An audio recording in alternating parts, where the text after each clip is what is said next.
Halo, selamat datang kembali di channel Cara Membuat, dan kali ini kita akan ngebahas VPN apa yang paling bagus. Dan kali ini saya akan membandingkan dua jenis VPN. Yang pertama adalah NordVPN dan yang kedua adalah Surfshark ya. Dan VPN ini kita pasang di dalam RDP. Jadi dari sini bisa kalian lihat bahwa ini adalah VPN yang kita pasang di dalam RDP ya. Oke, langsung saja kita akan bahas VPN mana yang paling bagus ya dan paling direkomendasikan untuk kejar dolar, apalagi kejar dolar menggunakan RDP.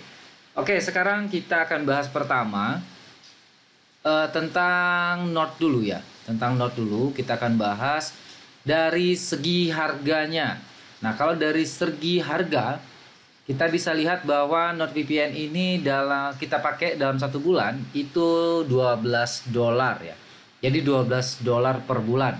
Sedangkan kalau untuk Surfshark sendiri ini harganya, kalau kita klik di sini harganya $13. Jadi dari segi harga VPN dari Nord itu lebih murah, yaitu hanya $12. Kalau untuk ukuran per tahun ya, untuk ukuran per tahun Surfshark itu $4 per bulannya, sedangkan kalau NordVPN itu hanya lebih mahal, yaitu $5 ya. Jadi kalau per tahunnya NordVPN itu lebih mahal daripada Surfshark. Oke, untuk fiturnya sendiri kita akan langsung buka aplikasinya di sini. Jadi NordVPN ini sudah saya install di dalam RDP. Jadi kalian lihat di sini bahwa ini adalah RDP yang sudah saya install NordVPN dan juga Surfshark-nya. Tapi tidak semua RDP bisa dipasang VPN ini ya. Memang ada settingannya sendiri. Tapi di sini kita akan fokus membahas fitur-fiturnya. Oke, yang pertama adalah fitur dari NordVPN yang paling sering digunakan oleh pengejar dolar itu adalah kill switch ya. Nah, kalau untuk fitur kill switch-nya, NordVPN itu punya dua fitur. Yang pertama adalah internet kill switch dan yang kedua adalah app kill switch. Sedangkan kalau untuk Surfshark itu hanya punya fitur kill switch saja ya. Jadi dia akan memutuskan jaringan, yaitu fungsi kill switch. Jadi ketika jaringan internet kalian itu tiba-tiba down, itu semua akses akan tertutup oleh fitur kill switch ini. Dan kelebihan dari NordVPN, dia punya fitur aplikasi ya. Jadi dia akan memutuskan atau menutup aplikasi jika internetnya mati. Sedangkan kalau Surfshark enggak. Nah, kalau untuk RDP sendiri, itu jangan dihidupkan fitur kill switch-nya. Karena kalau fitur kill switch-nya hidup, RDP-nya akan mati ketika jaringan VPN-nya error ya. Jadi itu akan sangat bermasalah. Jadi kita menggunakan fitur kill switch yang ada di NordVPN. Karena NordVPN ini kalau misalnya VPN-nya bermasalah ataupun error, itu dia akan menutup browsernya. Jadi koneksi internet tidak akan terputus. Terus fitur kedua, kalau kita pilih advance di sini ya,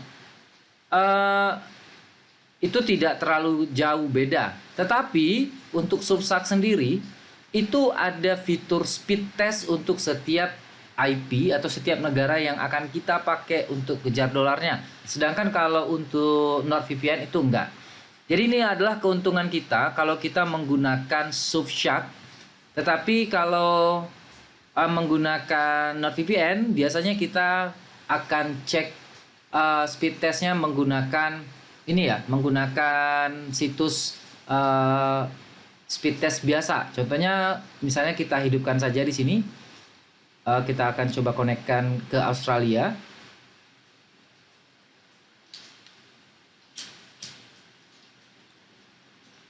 Oke, ini udah connect ya, VPN-nya sudah connect. Sekarang kita akan coba cek speed testnya.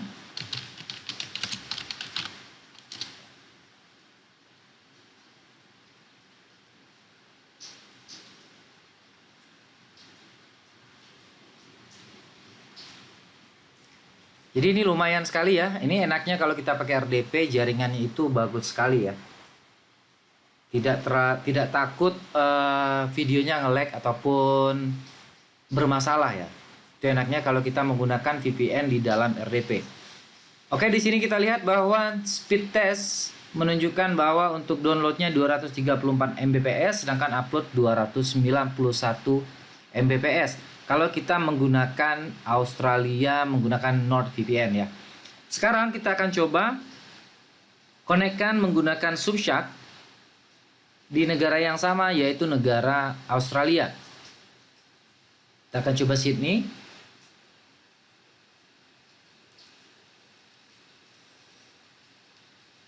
Oke, kita sudah konekkan Sydney di dalam RDP kita. Sekarang kita akan cek kembali speed test menggunakan Nord. Menggunakan Subshark, sorry ya.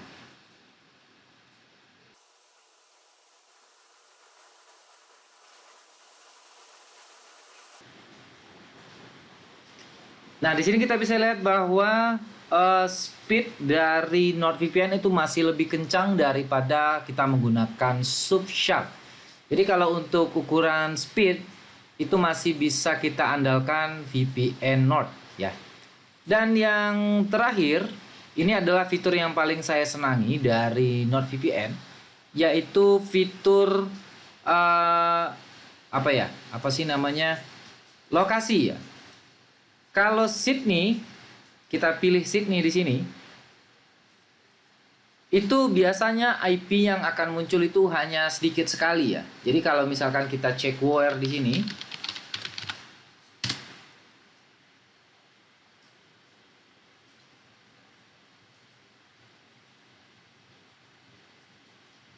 oke, kita cek WOR.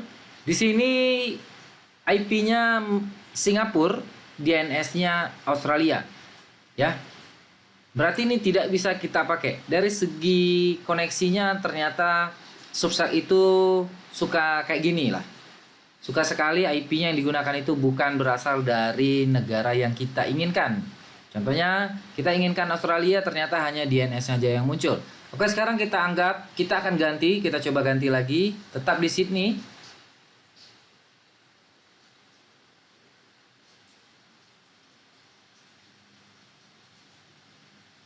Dan sekarang kita akan konekkan, coba kita cek lagi di war.net-nya. Oke, IP-nya tidak berubah, tetapi lambang negaranya berubah menjadi Australia. Nah, kalau sudah seperti ini, saya selaku pemain push dolar, itu saya tidak akan pakai ya. Karena saya udah tahu dari awal bahwa ini hanya akan berubah kembali menjadi Singapura. Dan juga IP-nya ini tidak berubah. Masih sama ya, 180, 149, 228, dan 172. Nah, sekarang kita akan coba disconnect lagi dan kita konekkan lagi ke negara yang sama, yaitu Sydney. Ini sudah 3 kali connect, apakah dia akan berubah IP-nya atau tidak? Oke, ini ingat ya, 228, 172. Kita refresh kembali. Oke, dari 3 kali pemutaran, ya, ini IP-nya berganti, tetapi lihat di sini negaranya masih Singapura dan WOR-nya masih 70% ya. Lihat di sini 247 DNS-nya Australia, IP-nya Singapura. Oke, sekarang kita akan coba cek menggunakan NordVPN. Australia sekarang di sini, makanya saya bilang tadi kenapa NordVPN ini lebih bagus. Di sini kita banyak sekali pilihan ya. Jadi ketika kita pilih Sydney, kita bisa pilih banyak server. Contohnya di sini, jadi Sydney aja ini sudah punya banyak server ya. Jadi misalnya di sini kita pilih Australia 701, kita pilih connect. Sydney Australia 701. Sekarang kita refresh.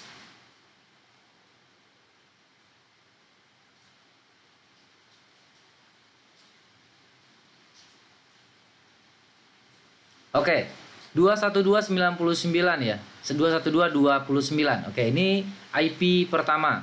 Nah, sekarang kita akan coba pindahkan lagi ke server yang lain. Tetap di Sydney, tetapi menggunakan server yang lain. Ini ingat, kita menggunakan server 701. Kita akan pindahkan ke server yang lain, tetap di negara Sydney. Servernya kita pilih 531. Kita pilih connect.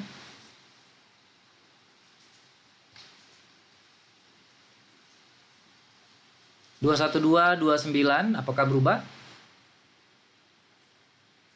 Berubah ya? Tuh. Ini berubah.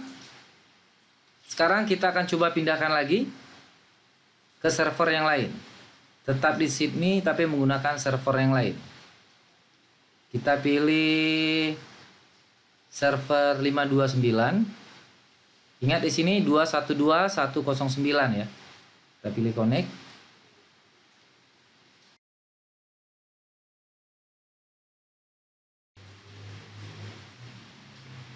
Oke, 212.93 dan IP-nya berubah lagi.